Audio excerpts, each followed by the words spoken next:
జీవులందరూ వెళ్ళిపోతుంటారు ప్రయాణం. చిన్న చిన్న చిన్న చిన్న దివ్యల్లాగా చిన్న చిన్న దీపాలు వెలిగినట్టు వెలుగుతూ వెళ్ళిపోతుంటారు.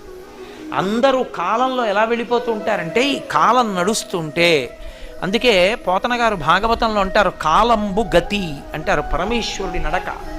అందులో వెళ్ళిపోతూ ఈ జీవులన్నీ దీపాలు, కొన్ని కోట్ల దీపాలు వెళ్ళినట్టు వెళ్ళిపోతుంటారు. ఇవన్నీ ఎటు పెడతాయంటే అన్నీ దక్షిణానికి వెళ్ళిపోతాయి, అన్నీ దక్షిణ దిక్కుకు ఎడతాయి. ఎందుకు ఎడతాయంటే పాపపుణ్యాలు చేసి అక్కడికి వెళ్ళి భూమిలో కలిసిపోయి మళ్ళీ ఎక్కడో దీపం కింద పుడతాడు, పుట్టి కొంతకాలం ఉండి మళ్ళీ అలా దక్షిణ దిక్కుకు వెళ్ళిపోతాడు, శ్మశానంలోకి వెళ్ళిపోతుంటుంది శరీరం.